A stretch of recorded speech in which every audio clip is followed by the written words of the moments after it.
Shall we talk about what's going on in the newspapers this morning, if you are just waking up? Let me just show you the front page of the Times. Keir Starmer really hoped the new year would bring some joy. He could have a reset of government. And, of course, he's not just dealing with forces in this country, he's dealing with forces elsewhere. So this is the big story this morning. This is the Starmer, he wants to say, and actually on Monday there's a big speech about the NHS and the change of direction and his priorities. But obviously he's got much bigger problems because Donald Trump has attacked him, Elon Musk has attacked him as well. Trump says it is a very big mistake by increasing the windfall tax on North Sea oil and gas. And basically he's saying you're an idiot because you need to be fracking. We want cheap energy in this country. And then Elon Musk has waded in over this row over grooming gangs. I know. You know, and again, you see, he's under attack all the time, isn't he? And it seems like every step he takes at the moment, he's under attack. So, you know, but he's a lawyer. You see, this we forget that Keir Starmer is a lawyer, and lawyers are used to being attacked. And in my own little world, I think, you know, this man is taking all these attacks and doesn't seem to be affected by any of these criticisms. You don't think he is? Well, I think he is affected. I just think he gives this persona that he's not, which of course that makes people think, are you actually listening to us? You know, and this is why I think so many people are wading in on him. I mean, I don't know how it's going to work out. But certainly from our listeners and viewers, this will be music to their ears. What people want is cheap energy. Absolutely. And the government has this zealotry for net zero by 2030. We know Ed Miliband is obsessed by this, onshore and offshore windmills. When you have the president-elect saying, get rid of the windmills, you need to frack, which is essentially what he's saying, I think people around this country will think, good on Trump. Yeah, exactly. I agree. I think, you know, Trump he's wading in for a reason, isn't he?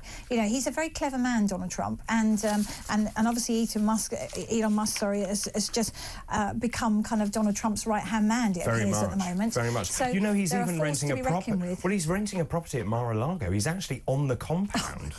I mean, they're like this, those they two. Are, and you know that because every time you see Trump now, somewhere you can see Musk in the background or next to him or something. So it's a good thing, but you know, they're two very powerful men. They are. So the rest of the world is going to be watching what these do. Also, there's another major problem for Starmer here, which is the issue of the grooming gangs has raised its head again. I spoke about it. I didn't do breakfast yesterday, but the day before, this has all started to come up again about the fact the government will not allow a public inquiry to take place in this. And Musk has waded into this, saying Starmer has failed to prosecute gangs that groomed and raped girls. This is such a strong statement. He said, this is on yesterday, he said Starmer was complicit in the rape of Britain when he was head of the Crown prosecution for 6 years. Starmer must go and he must face charges for his complicity in the worst mass crimes in British history. That's a very strong, bold statement to make, isn't it? Which makes me think, you know, that they are... There's a game plan here, I think. You know, I mean, look at, if you think he's been in power now for 6 months, Starmer, and look at how many failings we've seen. You know, in my view, you know, with the elderly, you know, and all the things he said before he was elected. Obviously now coming to power, you know, I'm not going to touch anything to do with the elderly. He basically lied. He just lied, and everything. And we've got videos of him saying it, loads of interviews, and then he just comes on and he's completely reversed. Not just done a little alteration to it. He's just completely altered what he said he was going to do. Well, I think there are lots of things, you know, the abolition of the winter fuel allowance, of course, which has landed a lot of elderly people in huge trouble. Meanwhile, Wes Streeting, and I'm sort of going off topic here, but Wes Streeting then says, oh, well, turn the heating on. I know, that was one of the things that I earmarked. Honestly, David, I can't believe he actually made... What a crash statement to make. Totally crass. And also, if you haven't got the money, and as a medic, I've spent a lot of time with older people who are so frightened to put the heating on. They're in a front room with 1 bar electric fire on. And in fact, when I was in A&E, I used to see elderly people with burns Because they from sat the fire, too close to the electric fire. Yeah, because they are so cold.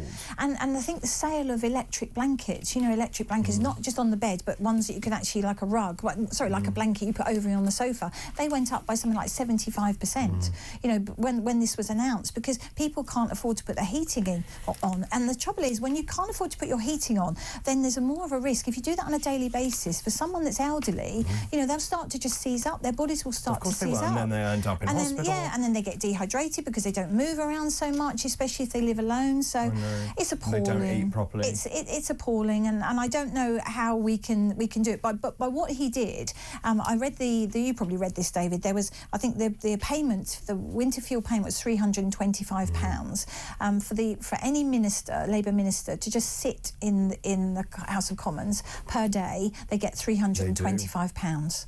So hang on a minute. How is that? You see, how is that justified? And we've spoken about this before. As your first policy coming into government, I just think it's incredibly heartless. It is. It's ill thought through. It's heartless, and it will condemn older people to an earlier death. I have no doubt about that at all. Let's go back to the grooming gangs thing, because this is the front page of the Daily Mail this morning. Starmer guilty as anyone over grooming gangs. This is Maggie Oliver. She's waded into this as well.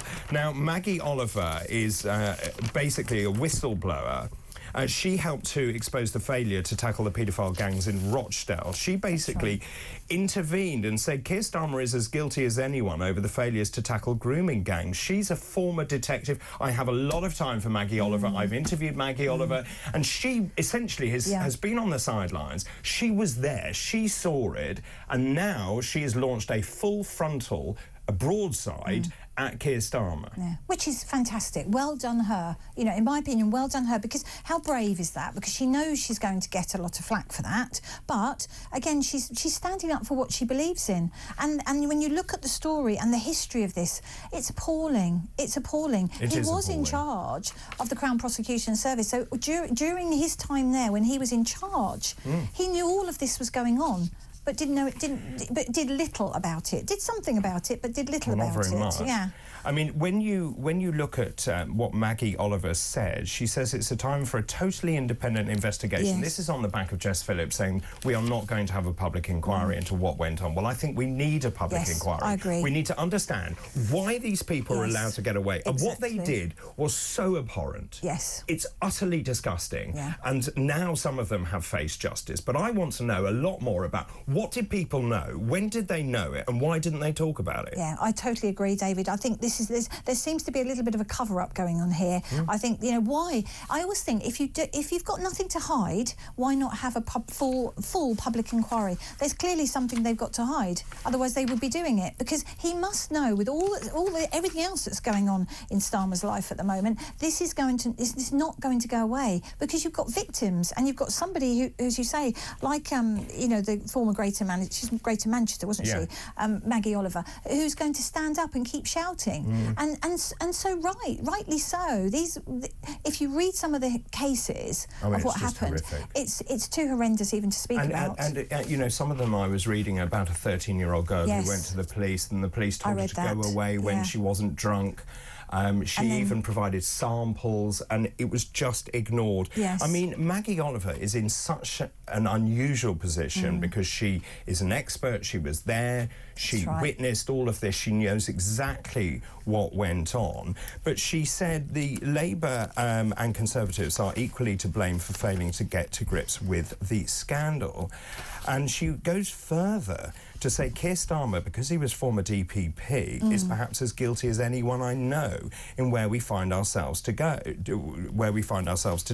We all know what's going on. I don't trust a single one of those who to date have been entrusted with keeping our children safe and prosecuting serial rapists. They have failed repeatedly, knowingly and criminally. Now, when Keir Starmer actually was in 2022, when he actually addressed the failings of this. So, sorry, he spoke in 2012. This is at the end of his tenure as the head of the DPP.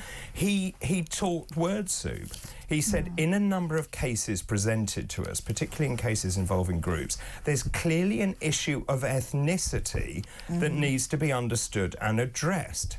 As prosecutors, we shouldn't shy away from that. But if we're honest, it's the approach to the victims, the credibility issue that's caused these cases not to be prosecuted in the past. There was a lack of understanding. No, you didn't investigate this properly. Exactly. You were frightened to talk out. Yes. And this is two-tier policing in this country, and it is unacceptable. Yeah. Again, David, when I read that myself, I thought, I can't believe that they make such statements like that and think it's okay to make a statement like that. You know, I agree. I think that the thing here is that there's clearly some kind of cover-up. There's clearly more information that needs to be given to the public. Do you want an inquiry? Yes, absolutely, 100%. And for the women, for the girl, do you know what? They weren't even women, David. These were young girls that were raped, repeatedly raped, and passed around like inanimate objects. Exactly. And that 13-year-old girl, the one you were talking about, who went to the police, she left the police station, was only to be picked up by two of the guys again, and was raped again. In what world should we even allow that to happen? Well, we shouldn't. No, exactly. Zero tolerance. There has to be a zero tolerance on that behaviour. It doesn't matter what your ethnicity is. It doesn't matter. If you've been raped, what does it matter? The colour of your skin doesn't come into it. The fact that you're raped does. And actually, I know a lot of friends of mine are police officers, and they talk about the fact they have to tiptoe around things, that they can't actually say what they want to say because of political correctness, and it's unacceptable, and people won't tolerate it. Very quickly, I have to go to the break. Front page of the Daily Telegraph, again, this is going to make you very exercised this morning. Fast-track NHS care for asylum seekers. That's right, you can't see a GP, you can't actually get treatment in a hospital, but that's OK, because if you're an asylum seeker, you can be seen within 15 minutes. This feeds nicely into the brand new poll. This is an MRP poll, which is going to make very difficult reading for the Labour Party. So the latest predictions, according to this poll, carried out by Stonehaven, it's an MRP poll. It's a significant poll. Labour loses 133 seats, going down to 278. The Conservatives go up 36 to 157. Reform UK gains 115 MPs, taking them to 120, which puts them as the third biggest party in the British Parliament. This is going to make very difficult reading for Keir Starmer. Yeah, and is that not an unprecedented amount of people, given the time that Starmer's been in power? I think it's the worst performing government in history. Well, there we are. That says it all, doesn't it? And here we are with Donald Trump just about to become the new president. Elon Musk, he's obviously going to be very much part of the Trump's presidency, and yet Starmer just seems to be doing everything wrong. Everything he touches at the moment. Let me just ask you a quick question before I do go to the break. How much trouble is he in? I would say a lot. I would say a lot of trouble. I don't think he realises it. I think is he hiding it? Does he realise it, but he's just not showing it? Because he certainly doesn't show it, because every time he's interviewed, he just dispels it. And I think so. It's either, does he know it, but he's thinking, OK, I'm just going to put this front on. And where are his advisors, David? He has a whole host of advisors around him. Surely some of them are saying, do you know what? I think we need to take a step back and have a look and see what we're doing here.